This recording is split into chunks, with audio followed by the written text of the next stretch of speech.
Happy New Year, everybody. Welcome, everybody, to the 2019 start off of the Smark Out Moment Smack Talk podcast. How is everybody doing? Hopefully, this is a great beginning of a great year. Unfortunately, we're going to talk about some negative stuff coming up to start things off. But before we get into that, we're in chipper spirits here. And who are we? Well, we are, of course, your hosts, as always. I am Tony Mango, and I am joined by my regular panelists here. We've got Robert D. Felice. Happy New Year. And we've got Callum Wiggins. New year, new cast. I hate that New Year, New Me thing so much. And I used it in an article recently, and I was like, God damn it. So hopefully all those hangovers are done, and everybody can listen to us yap on about whatever. Hopefully you all enjoyed the 2018 Smark Out Moment Awards as well, and you had fun listening to, what was it, like 5.5 hours worth of material or something? Drew sent me a message. He was like, dude, I thought you were getting rid of a couple of things. How come this is like 6 hours long? Because we had a lot of shit to talk about. And that was just recapping stuff. Now we are looking forward into the future. In the year 2000, for anybody who remembers that reference, I'm dating myself here because it's over 19 years old, but we are going with the usual staples of the beginning of the year, the future endeavors forecast, and then in another video coming up, or another iTunes feed, or whatever the case may be, the one to watch of the year. So, you know how good and bad news goes. The bad news is first.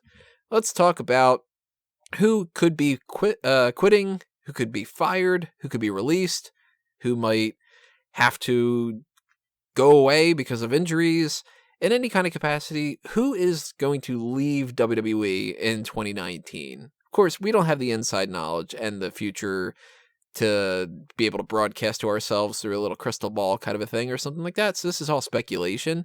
And this is not necessarily people we want to be released or to go away.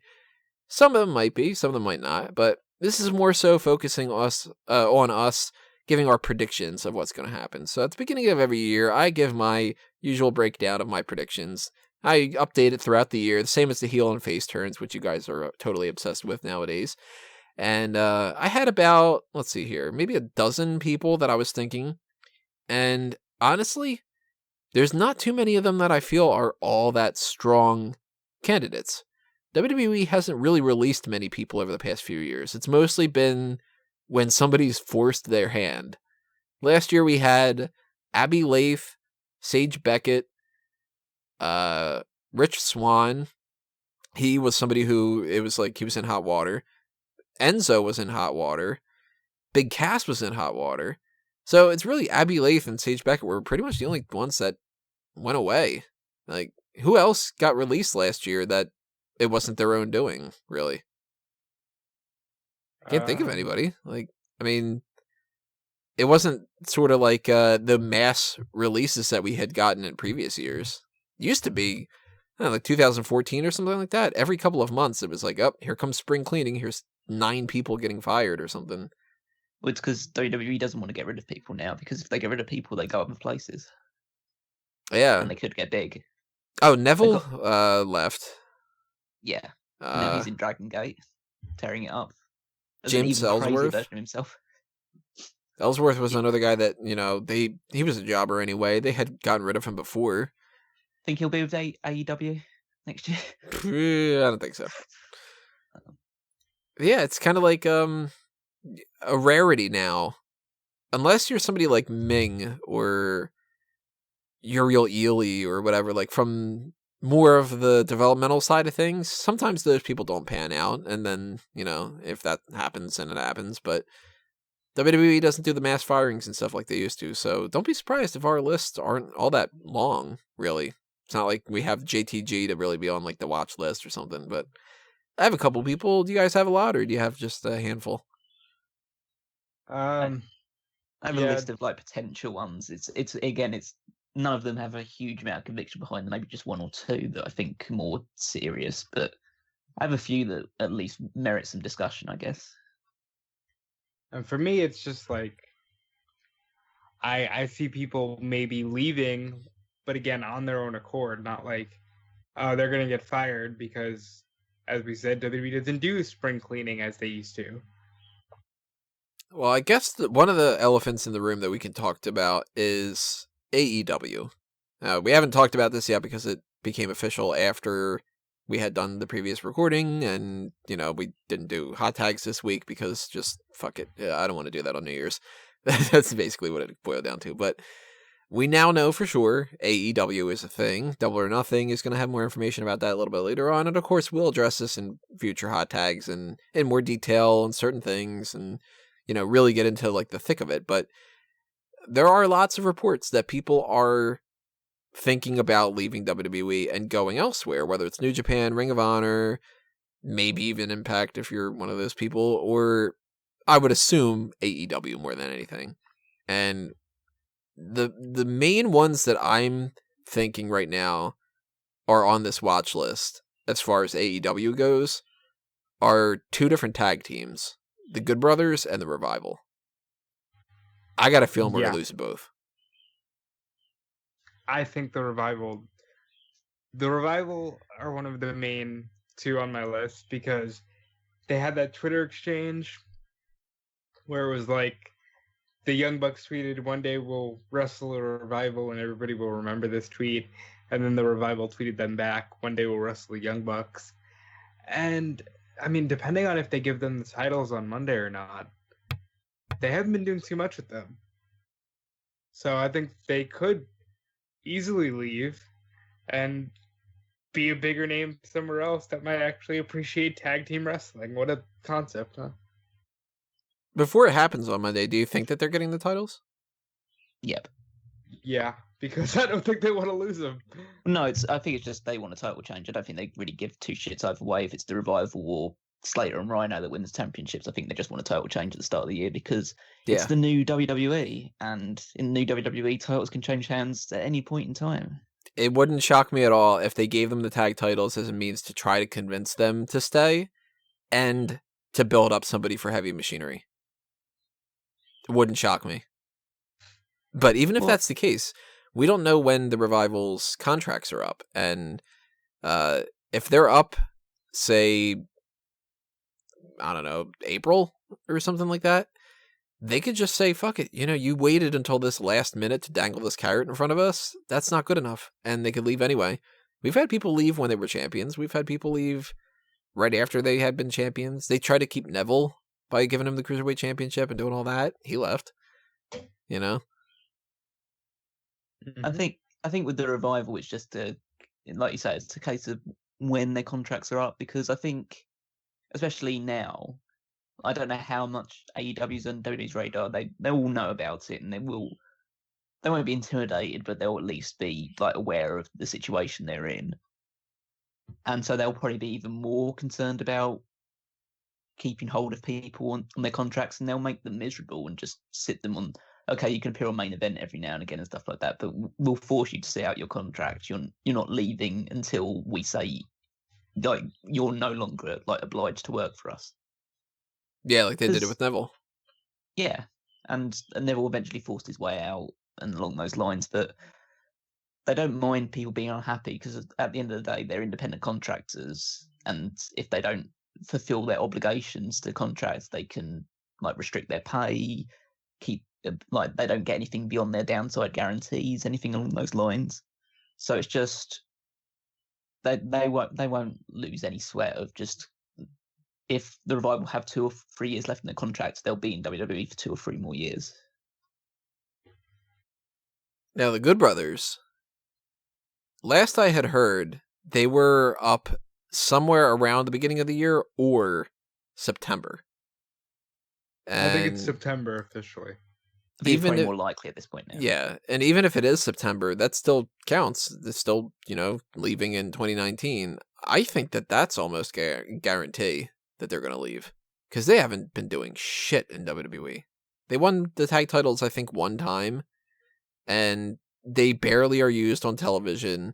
They came in red hot, like the biggest tag team, and WWE promptly said, but we don't give a shit. So if AJ signs and he stays, I think that that's a contributing factor to them potentially staying. But Carl Anderson and Luke Gallows, the only thing I think more than anything else that could keep them in WWE is if it's we already moved our families and we don't want to move again. That's the only Well- thing I could really see holding them. Well, but that's the exciting thing about AEW is that these guys potentially don't have to go back to Japan or leave the States. And that's what I think is good about this. I actually don't think that they go anywhere. I think they're secure with what they have. I think the Revival, the difference between them is that the Revival might be more hungry to go out and do special things in the world of wrestling, whereas Gallows and Anderson, they've been big stars in Japan. Maybe they just want to, get the paycheck, have a few laughs, and that's it. So I don't think they go anywhere. They did just start Botch Club.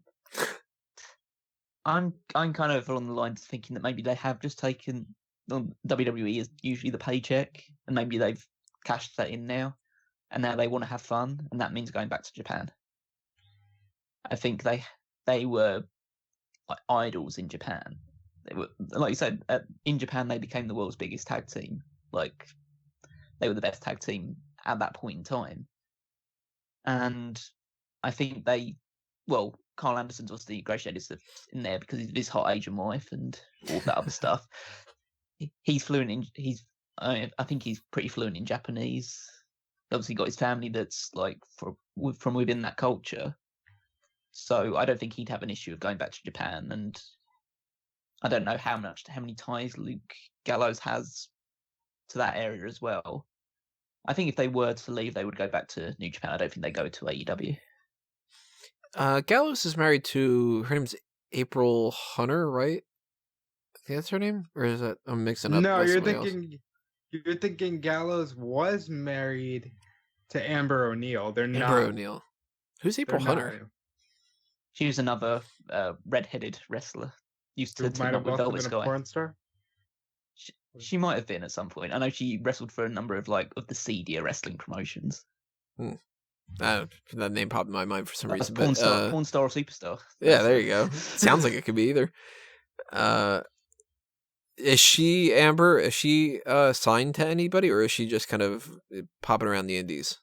So Amber is doing the new Women of Wrestling program on Access. That hasn't which is started kinda yet, has like it? a glow. That's been already taped. It's gonna start airing in a couple weeks, I think on the 18th. But I don't think she's signed anywhere promotion wise. Because if that's the case, like if they're, oh wait, no, they're not married anymore. You said. They're not married. Ah, then fuck that. Doesn't matter. One other person I could see potentially going to AEW is Goldust. Wouldn't Yeah, shock me in at an all if he agent role. retires. In an agent role, I think so. Yeah, It depends whether he wants that role in WWE or he wants it in AEW. I guess it depends more so if WWE is offering. Yeah, I'm sure they are. I think they will definitely now at least. Well, I don't know, because he is a part of that whole Rhodes lineage, and he's somebody who's been in the company for, major stints, and somebody that obviously has supporters, but are those supporters on the Vince McMahon side of things, or are those supporters on the Triple H side? And as the regime changes a little bit, you're going to see some people that potentially might not be as connected to Triple H, Maybe Goldust is. Maybe I'm totally talking out of my ass when it comes to this, but it wouldn't shock me at all if he would go to AEW instead of WWE, either because WWE doesn't have anything for him in that kind of capacity, or if he just says, yeah, but I think I could be a bigger deal in AEW, like have more control than on WWE. In WWE, he's just going to be a backstage producer and just kind of, let's run through the matches and do that kind of a thing or something. In AEW, he could craft careers. Wouldn't shock me. Or he could just, that's the thing too, he might also just come back from his injury and fucking wrestle. That's doubtful. I don't know. I mean, he went from being up and down and up and down. If you would have thought at the Black Reign era that he would be tag team champion with Cody Rhodes against the Shield era, that's a big change, I don't count him out at anything anymore. Until he says he's retired, he's not retired. Yeah. He'll still wrestle. So those groups of people, they wouldn't shock me. But before we even move on to some other types of people, do you guys think anybody else in particular are interested in going to AEW focused? Zack Ryder. Huh. Cody Rhodes has openly said that the one person on WWE that he would have liked at All In was Zack Ryder, because Zack Ryder puts in the work and hasn't, to this point, been given a lot of opportunity. Now, I do think that that's still something Ryder wants, and I could see Ryder leaving to do a little thing with AEW just to, be a superstar for a little while. I consider Ryder as well. Just like Rob says, it's just a case of other promotions may see potential in him, especially in AEW. And if he goes, then there's every likelihood that Kurt Hawkins follows him out the door as well at some point. Maybe not this year, but later down the line. I mean, what are they going to do to try and keep Kurt Hawkins, have him win a match? That's the incentive for him. But you got one pal. But I think the people that are more likely to lead to AEW are people obviously of a more like American or at least like North American background that think that they have more potential than they're going to get in WWE. That like it won't be people that just like say for example like an Eric Young or something. Like there's potential that he might get released, but I think he's someone who has like paid his dues in TNA for a long time and would just be happy to sit with WWE even if he's not getting the exposure that his talent level deserves. It'll be someone who in the back of their mind at least thinks that leaving WWE will give them the platform to come back to WWE one day as a bigger star, like a Drew McIntyre did or something along those lines, or EC3. Go ahead. I was just going to say two people that jumped like top of my mind for that were Aiden English and Ty Dillinger. Dillinger's been tweeting pretty erratically and stuff. Like he called out Nia Jax the other day when Nia Jax was complaining that all the people in the one tweet were white women, and he was just kind of all like basically like shut up, that kind of a thing. And he said something about AEW. I think he had, if I remember correctly, his tweet was something like, "That's great, more wrestling for everybody," or something. So it was a positive thing. It wasn't like can't wait to go there, but like he could end up being in that pool. If I'm looking at people that are in that list of like maybe I can get to something better and all that, one person that stands out to me that I don't think is going to go, but it wouldn't shock me in the greatest the grandest way, is Tyler Breeze. I don't think he goes because I think he's a Triple H guy. Yeah. And I think Triple H will eventually do something with him. But it would be interesting to see him say, you know what, I'm going to take this chance. I think Fandango would probably be more likely out of the two of them. Obviously, it depends on whether AEW would be interested, but like as a character, obviously the Fandango thing would have to change to, I don't know, Mamba or something instead. Just change it to a slightly different dance name. But he goes to Curtis Johnson instead of Johnny Curtis. Yeah, but he has, I think he has less ties to WWE or would be less committed to it. He's obviously been there longer than Tyler Breeze, but like you say, Tyler Breeze does have connections with Triple H, and Triple H clearly sees value in him as at least an enhancement guy. Whereas I think Fandango's a bit more expendable. I'd be maybe interested in seeing whether Mike Kanellis gets a little bit wound up about staying in 205 Live for as long as he is. He's a guy, right? Like he's one of the Young Bucks friends, right? Well, yeah, they worked together in Ring of Honor for a long time, and they understand his value. I think they could see him definitely utilize him in a bigger role than WWE have. But there's obviously the extenuating factor, the fact that like Maria's there. Obviously, I think Maria would go if he was to go.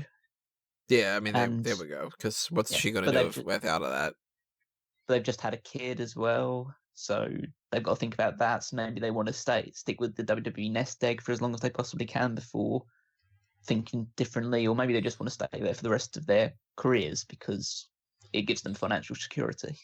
I would think that they would stay, if not just because Maria would be like, I worked all this way to get back to WWE, and I don't want to go after a year or two. Or has it been 3 years at this point? No, it's only been 2, No, right? it's been since it's been one. 2016. It's been 1 year, hasn't it? No, because his first match was he was feuding with Sami Zayn. Wasn't Yeah. Wow, what So Zayn's been heel for over a year. And maybe it was 2017. I don't know, because they've been so unmemorable. But it's just a case of I'd almost be at a point of thinking that they'd keep Mike around just because they want to do something with Maria. I kind of always had the impression that they brought Mike and Maria Keller as a package deal because they wanted Maria back, and they kind of had to sign Mike as a. You mean that's not evident by the fact that they made his name Mike Kanellis? So it was June 18th, 2017 when they made their debut, unless you count the fact that they didn't do anything until July 18th. So it was June, July 18th, whatever. Yeah, so about a year and a half at this point. What else we have here? We got this guy actually tweeted out basically that he's leaving. Grand Metalik. Yeah. Oh, definitely. Good for him. Yeah, he deserves so much better. That dude, he's just kind of like, hey, so where should I go when I leave WWE, basically? And then it's like, oh, I guess I should probably delete this. So he's going somewhere. And this list isn't necessarily a list of people going to AEW. It's just a list of people leaving WWE in some fashion. Again, they could retire, they could be injured, they could get fired, whatever the case may be. They could just up and quit. And it seems like Grand Metalik's one of those up and quit type guys. So if he pops up at AAA or New Japan or Arrow Lucha, I think that's what it's called, Rey Mysterios promotion. I mean, if he doesn't want to get paid, then he can go there. Yeah, he can absolutely. Yeah, I mean, he could go to any types of things, but I think that he is one of the very few guarantees. He's gone. Oh, yeah. Yeah, I'd 100% agree with that. While we're talking about AEW, Tony Khan, who's the president and a bit of the financial backing here, just started following Dolph Ziggler. He's on my list as well. Callum and I have talked about this, and Callum and I agreed that Ziggler maybe didn't want to test himself in Japan. Maybe he was comfortable where he is. But a new American promotion like AEW may light a fire under a guy like Dolph Ziggler to try something new. So I would like to see him go somewhere. I'm not convinced.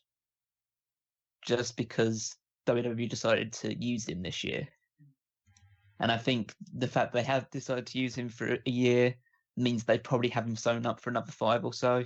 Because he's essentially, oh, well, they did sign me this year, so now I can just sit back and, maybe I'll get the occasional run with the Intercontinental United States title. For the most part, I'll just be beaten by the new guy that comes up from NXT again. No, happy days. I can do my comedy stuff, which nobody laughs at because, but they laugh more at my wrestling career than they do at my actual jokes. But Ziggler's a weird guy. I'm not hating Ziggler again.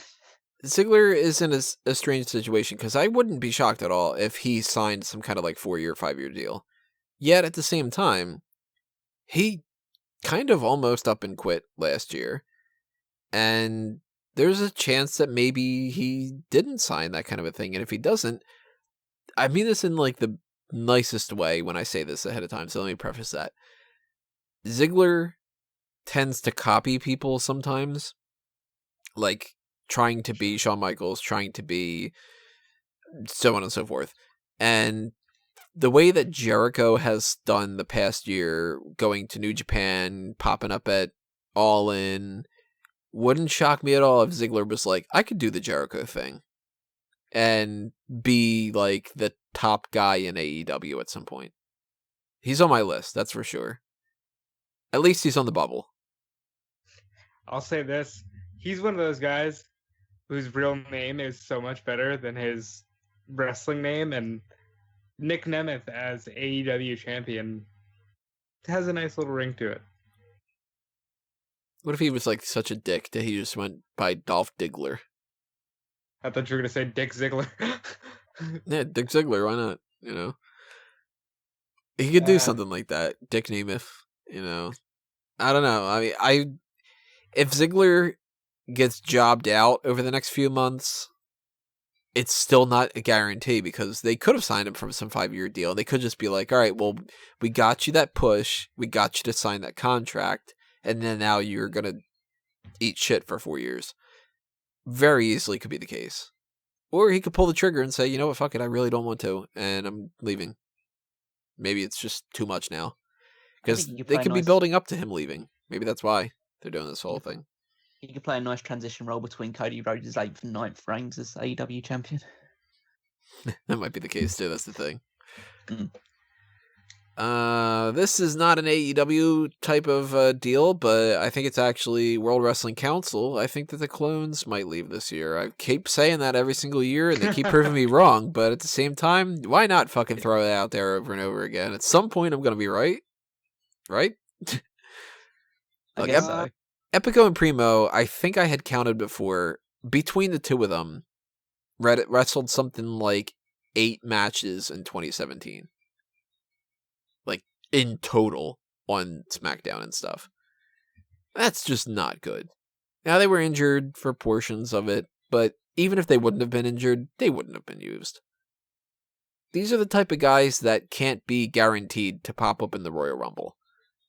So, really, what else is there for them to accomplish? They're not winning the tag titles again. They're not getting singles pushes. They're getting older. Do they stay with the company and wrestle on house shows and lose? Or do they leave and go to the WWC? Well, that's their value, essentially. They're guys that are there to lose on the road. They're essentially just paid jobbers. So, I don't know. I haven't put them down as like one of the people that I think are going to leave just because they've been there so long. It just seems pretty irrelevant at this point to even suggest that they're going to be released. I think if they do go, it's because they quit, not that WWE fires them. Because I could see WWE just being like, well, why don't we just keep them on the fucking payroll? You know? Well, that's also the point. It's just like thinking of, well, why have they taken this long? Why is 2019 the time they finally said, you know what, we're not being used on this show? Like, we haven't been on SmackDown in, 3 years? It's like, let's go now. Like, why not in 2017 or 2018? The WWC was around at that point in time. They could have left and maybe done so well on the independent circuit that WWE would have brought them back, and then they'd be actually like featured. Like, I think they're complacent. I think they're happy where they are. What's really interesting about this is we don't know when they started giving people these contracts that are supposedly locking them in, and if it was at a portion of the time frame where they knew that they were getting a big raise with this whole like the stock market was really high up, they had gotten that sealed deal, the $1 billion from Fox and all that, they might have been throwing money around. And if that was the case, people like the Clones, I could see, got a decent enough deal that they would have been like, yeah, we'll sign for 5 years.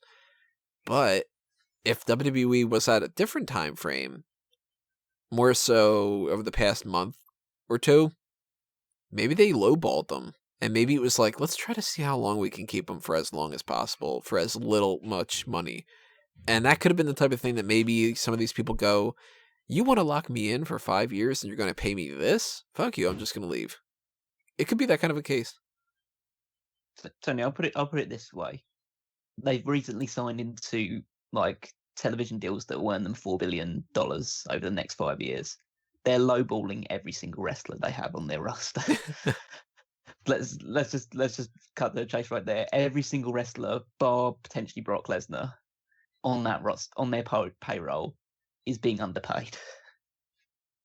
That's a good way to look at it. They could afford to give them so much more, and they deserve a lot more for the backbreaking fucking labor that they do. Yeah, and everything. Exactly. Yeah, the injuries they suffer, all of that other stuff. Maybe they could keep the same amount of salary they have right now, but actually get decent medical care and cover and insurance and stuff like that. Look, there's a more likelihood that everybody in the company leaves than that they get some kind of health insurance place. Well, if you've gone in the case of like somebody that you're saying, well, I'm going to say them every year until it happens because eventually I'll be right. The Big Show. Oh no, definitely not. He has to. Eventually he has to retire. No, he doesn't. I mean, look at what's been going on in this last run that he came back for, even if you can call it a run, because it was only lasted like 2 months, whatever. He can't move in the ring anymore. He's Andre now, and he's like the bad Andre, not the good Andre. Why are you calling it a run? He can't run anymore. What's the matter with you? Okay, the walk that he came back for, right? There you go. Or the stumble on his absolutely destroyed legs. He needs to. All he has to do at some point this year is just say, I'm done. And whether it's at WrestleMania or SummerSlam, whatever, like if he comes back for WrestleMania and he wins the Battle Royal for the second time and then just says, okay, that's my final match as like a full-time roster member. As soon as that happens, it's like cut essentially. And he'll still come back for appearances because every wrestler who was worth a damn in the Attitude Era will come back for appearances in WWE until like the end of time. But like I think at this point he'll probably I know I've probably said this last year and like the year before that and every other year since probably like 2010 almost. But at some point he will hang it up, so I'm just hedging my bets. Yeah, I think well, I mean, I guess you can kind of count this in some way. Like if you constitute switching over from active competing, that's a fucking word, active competition to being like the ambassador type role, if you consider that something that's on the future endeavors forecast, then yeah. I still think he's going to be contracted with WWE, but it's just a different contract. It's like he ends his performer contract, starts the just straight up ambassador contract. Mm-hmm. I think he's a backstage producer type. He's leaving in that. I don't think he might wrestle like once in the year. Like he might pop up in the Andre the Giant Battle Royal or something like that. But I don't think that he's going to be hanging up his boots 100% and just like staying at home. I think that that's pretty much a non-thing for him. I think he's more along the Mark Henry side. Henry hasn't done anything yet. He still kind of maintains this idea that, hey, at any point I could lace up my boots and I can go fuck some people up.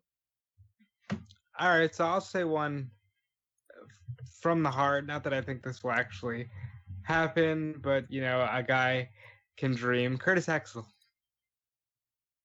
Why would you want him released? Because he's so good. I think he's actually a good wrestler, and I'd like to see him get a shot at doing something in a more serious role. Those are reserved for Kane.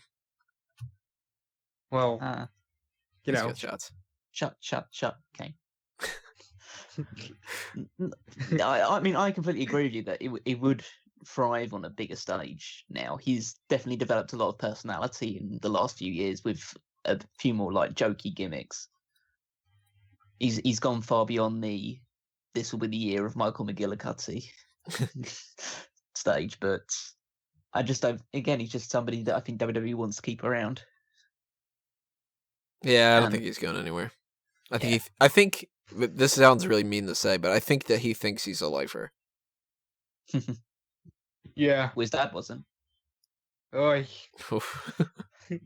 Yay, start 2019 off with a dark humor.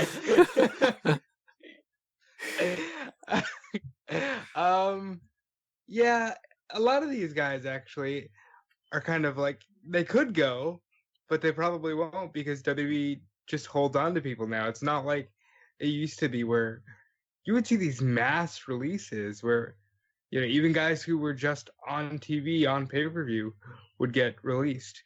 It's not like that anymore. Somebody else that I think is in that range of, you can kind of say them every year, but it never pans out. And then if I don't say this name and it happens, I'm going to be like, God damn it, I didn't say it this time, is Dana Brooke. Oh, she's not going. No chance. Yeah, there's no chance Dana Brooke gets released. I'm not saying that she's like, again, somebody that's a lifer or anything along those lines, but I think she's somebody that they'll use constantly as enhancement talent. I think if it's up to them, they'll keep her, but she might, maybe, reach a point where she goes, I guess I'm just done with wrestling. Like, I don't think she's going to go anywhere else. I don't think she's going to, pop up in AEW or start some tour in New Japan or, Ring of Honor or anything like that. I think that if and when Dana Brooke leaves, she leaves to do something else. Like, she becomes a real estate agent or goes back to bodybuilding or something.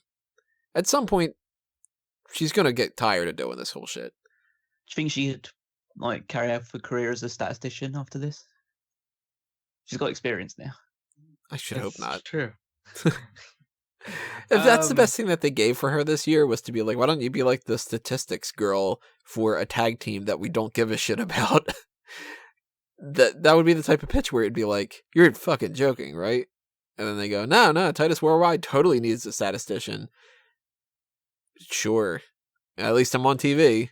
Even though you forget to add me into the battle royal that every woman is competing in. I feel bad for the girl. Well, I've mentioned someone else that I'd obviously kick myself if they did get released, and I decided not to say it this year. Dan Mather. What is he still doing there? Actually, you know what? That brings up a good thing. Let's kind of pivot a little bit and stick to NXT for a little bit. Dan Mather is somebody who he popped up one episode. Literally was built up as this guy is a new signing and he's going to be the next big thing. And Samoa Joe beat the shit out of him, and then we haven't seen him since. What the fuck kind of use out of somebody is that? I have no idea. But we've gotten people like Dijak, who he comes in as Donovan Dijak. They start putting him on TV as Chris Dijak. And then, not that long afterward, relatively speaking, he's re-debuting as Donovan Dijakovic, or Dijakovic, or whatever the fuck. Dijakovic, I think that's how they're pronouncing it. Which, whatever. That shows that if they care, they bring you in right away. They either Matt Riddle you, or Keith Lee you, or you're like a Dan Mather, where you're just hanging around for nothing. He wouldn't be a shock for me. I have a couple other people from NXT, because NXT, people are more expendable. And they can get rid of people here and there. And sometimes, you get like a CJ Parker, who is like, I think I can do better. He goes off to New Japan and he does better. Raul Mendoza is somebody that I think they will keep as a jobber. But if that tag team with Carrillo doesn't work out, wouldn't shock me at all if they go, oh, you got Carrillo. Let's just get rid of Mendoza. Well, he's very talented as well. Mendoza's fine. I've never really loved anything that I've seen of him, but as like an enhancement talent or something, I'm cool with him. Again, remember everybody, when we're saying these lists, they aren't necessarily people we want to get fired. It's not like, fuck you, Raul, or something like, I don't know anything about the guy, so. Well, when I was looking through the NXT roster, I didn't really see too many that jumped off the page for me as somebody that might get released, because they all seem to have a certain amount of value. Yeah. The only one that really stood out to me is Shane Thorne. Shane Thorne is in a weird spot. He obviously doesn't have the Mighty tag team anymore because of Nick Miller leaving. But do they use him as a tag team person and pay him with somebody else? Do they get rid of him because he doesn't have that tag team and it's no longer what's the point? Do they ship him over to NXT UK? Or do they just try to make him a singles guy? There's a lot of options for him. I think he's sticking around for this year. I think he's going to get released in 2020. Maybe he says, you know what? I want to try my hand as a single. Yeah. I mean, as I'm looking at him in this picture that they have on .com, he looks like cruiserweight Randy Orton with the haircut and the. Is he around the 205 range? 225 is what he says. So yeah, I'm pretty sure that's inflated. Yeah. It's like your weight is about 20 or 30 pounds bigger on the main roster, and then when you come down to 205 Live, it turns out you're actually 205. He could easily be I don't want to call him a lackey, but underling for Buddy Murphy. They got that Australian thing, right? Yeah, he could join the Forgotten Sons. He's a forgotten son. Without him. Yeah. he forgot him because he had a son. Yeah, exactly. But yeah, he's the only one that well, on the male side of things. On the female side, it depends really, because Aaliyah's still there, so it depends, because they do actually persevere with people if they think they do have some ability. But it would depend if Tainara Conchi She's gets a better. potential for me. The thing with Tainara Conchi to me is, depending on what they do with Cesar Bononi and Adrian Jude, if they keep those two as a tag team, they could bring Conchi in and make it a stable. Yet, they haven't done that. And let's put it this way. If we got Heavy Machineries leaving, and at some point, probably after WrestleMania, unless they say we can't afford to get rid of them, the Undisputed Era probably is going to become up to the main roster this year. And if they lose those two, they need more tag teams, because we lost the Mighty as well. So the Brazilian stable thing, that's the only thing I could see keeping. Actually, all three of them, potentially. But at the very least, Tainara Conchi. She didn't do anything. She went into the Mae Young Classic, and she spent an entire year, and all she did was get back into the Mae Young Classic. That's not good. At least Vanessa Bourne popped up on a couple episodes here and there. I think they have been doing the stable with her, haven't they? Where she's the manager on the house shows. I don't know, actually. I've never seen any kind of NXT thing live, but I don't know too much about the NXT house show circuit like that. It might be. I hope it is, because it makes perfect sense, but I don't know for sure. I could see Tino Sabatelli going. I think that they're going to finally say, we gave him a couple years and it's not going to work out. I think, well, it depends really. Like, I could definitely see the potential of it, but I could also equally see the potential of Vince, for once, tuning into an episode of NXT. He's on it, and then he's up on the main roster the very next week. Yes. That's if Tino's on it, though. Tino hasn't been wrestling in a while with a torn pec, I think. Yeah, he got injured. I think they'll give him a chance once he comes back from injury. I don't think they'll just straight up release him. Riddick Moss is back, right? Pretty sure he came back from injury. Well, I mean, he hasn't been on NXT back, television, yeah. but yeah, I think that he is back on the house show circuit. There's a lot of people actually in NXT that I would have thought are on the bubble until NXT UK came around. Like Marcel Barthel, or Bartel. I think it's Bartel. He and Fabian Eichner and Danny Burch. I mean, the Danny Burch and Oney Lorcan tag team did pretty well last year, so they would maybe keep him around for that. But like, those are guys that really they weren't doing all that much beforehand. NXT UK came around, and it's like, you got a whole nother thing that you can do here. So, well, I don't know a huge amount about Marcel Bartel, but from what I have heard, he's a really, like, I would say big deal, but he gets a lot of attention on the live show circuit because he's a real big heat magnet. Because he comes out and I think he just does because he's German, so I think he comes out and he just does the German national anthem and stands out in just stands in front of the crowd and just recites it. I think, and the crowd are just booing him because they just want to get on with the show or whatever. But he's just there, just reciting the national anthem or something along those lines. And it definitely I could definitely see him transitioning that onto the roster and be a new Alex Wright almost. Dude, I'm sorry, but it's not 1986. I don't know.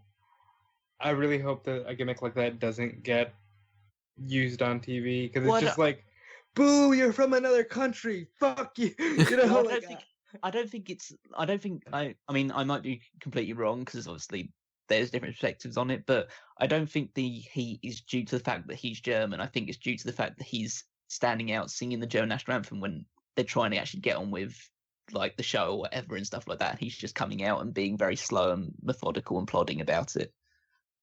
So I think it's more just the fact that it's not so much like, oh, you're German, we hate you. It's like, okay, you're German, we get it. Can we get on with the show, please? But I hope that's the case at least anyway. I do too, but I don't trust America. But I think most of the people in NXT are pretty safe at the moment. And it's always valuable to people that potentially are on the bubble, and the fact that at some point the top stars in NXT are going to go up to the main roster. so they need to replenish. And obviously they'll bring in new names from outside of it as well, but eventually, like, the guys that have been a bit more in the lower echelons will be pushed up gradually. Like guys that are actually trained in the Performance Center and didn't really have a name outside of WWE. So I know that we started this off and we mentioned it before about this list isn't people that we want to get fired. But somebody that I wouldn't mind getting released, let's put it that way, just cut Kona Reeves. I would have thought the exact same thing until he appeared on the NXT like Breakout Superstar of the Year nominees for their awards. I think they like Kona Reeves. I think they're actually going to they're planning on using him next year. Yeah, I don't get why. Guy.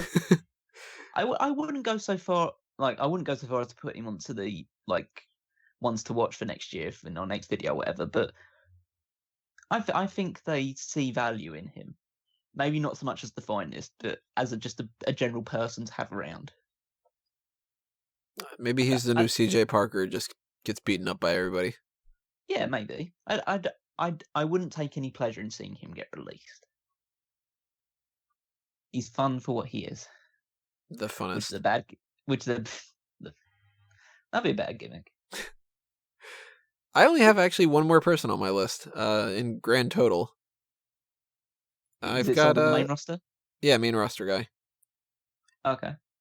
I've got Rhino. Well, they had the opportunity to do that, and they didn't. So yeah, they did fire him for a week, and then he just came straight back. Yeah, but I got a feeling that maybe that's just going to happen naturally. He just fades away. Was this again a case of like just ending the former contract and then he goes backstage? I don't even think he's going to go backstage. I think he's just going to try to get more into the politics again. Potentially, I think he could be a trainer, not Maybe. producer, but a trainer at Full Sail. He has enough experience to carry that out. In terms of like stuff that's remaining on my list, like there's a few, but they're mainly just like speculation. Hideo Itami. Oh yeah, I forgot about Hideo Itami. Yeah, he could definitely go.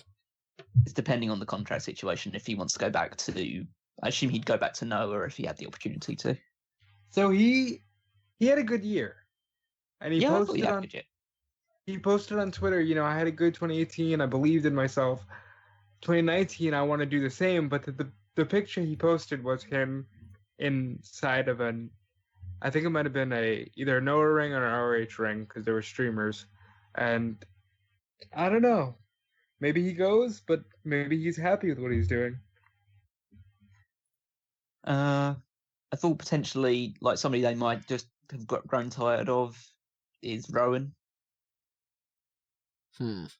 Just Eric Rowan. Like they do seem to like Harper more, and I would want to blame him if that's the case. I mean, it definitely like puts a spanner in the like future legend thing, but he can't actually become a legend until he leaves. So it's like, and then the one that I'm surprised hasn't been mentioned yet, like the big one for me, is Brock Lesnar. Because I don't think he's leaving. Well, it's just a sense of there is a big, at least, argument that he will go back to UFC again.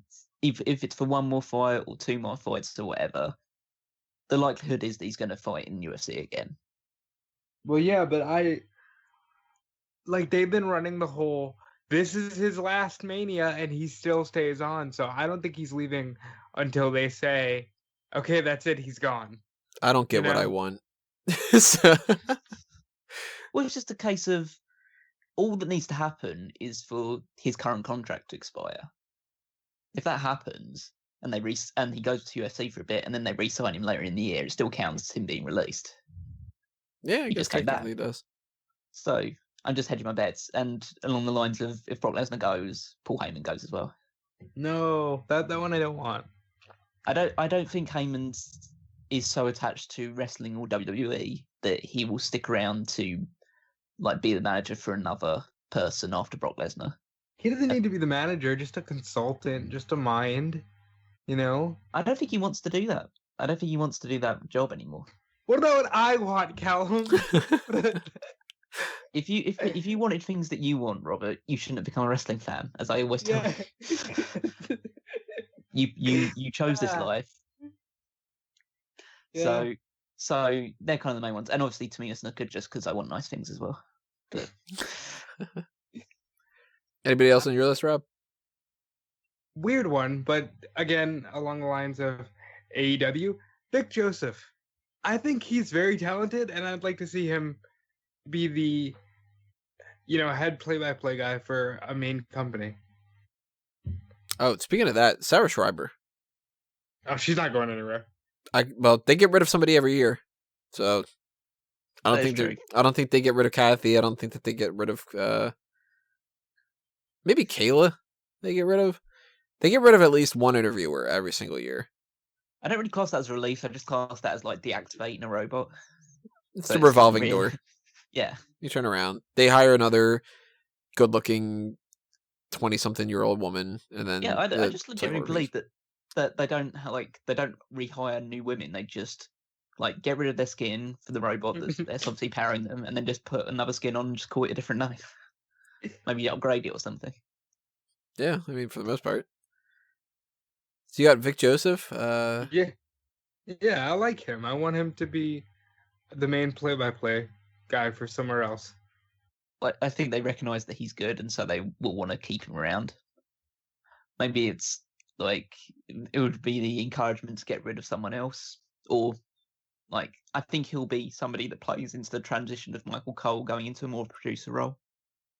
Like Vic Joseph becomes the main play-by-play for SmackDown, and Todd Phillips moves up to Raw. I could see that transition happening too. Maybe even they get rid of Percy Watson if they are like looking for somebody. I hope so. He's I terrible. don't know who they replace him with, unless they decide to go with maybe Beth Phoenix or something. It would depend, because obviously I don't want to like cause too much controversy, but they do have a tendency to do the token character as the third person on the, whether they're good, bad, or indifferent. It does always seem to be a token person. So it's like, oh, it's Renee Young because she's a woman, or it's Byron Saxton because he's a black guy, and that seems to be the way they run things, which is wrong and horrible, and they shouldn't do it like that. But it does seem that's the way they do it. It's happened enough times by now that it's a little bit coincidental. You can spot the pattern, essentially. Yeah, with like, Booker T, David Otunga, kind of just sort of like, I think you're filling a quota here. Yeah. And I can't imagine that anybody in WWE was like, that they would look at the roster and look at the commentary teams and go, wow, Percy Watson's so fucking good that, like, he seems like he's a nice guy and all that other kind of stuff, but he's just not really fantastic. And who knows? Maybe they got some kind of plans for somebody like a Heath Slater to want to do commentary or something. Like, you never really know. Sometimes those things happen out of blue. Remember, R-Truth just randomly started doing commentary for a little bit. I'd be happy with him doing that. He's good at everything at this point. He can do no wrong. Punk did commentary. When they first did main event, Miz was the color guy. All that stuff's like, that just kind of, that might be backstage that everybody knows that, like, man, come February, Kevin Owens plans on really being this brand new general manager type of character or something. Like, it's just, you never really know. And the commentary things are something that they can kind of just, if they were to get rid of somebody like a Percy Watson, they could be like, well, we'll do 2 sets of tapings with just Morrow and Nigel, the end. Like, it's not the end of the world to them. And they do kind of get rid of those people here and there, so they're pretty decent picks when it comes to that. Last thing I want to kind of address here, though, unless you have anybody else on your list, do you? No, I'm good.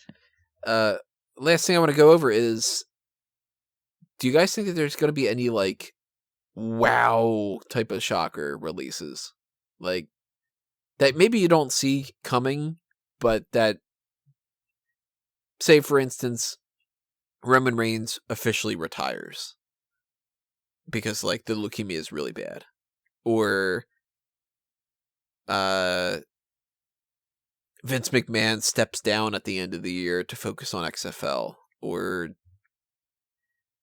Finn Balor leaves. Like some kind of thing where it's just like, oh, wow, okay, that's a bold move type of thing or something. Even with people talking about it, I don't expect Shinsuke to go anywhere. So if he goes, I'd be very surprised. A surprising one that I think is at least vaguely realistic. Probably Almas. I'd say.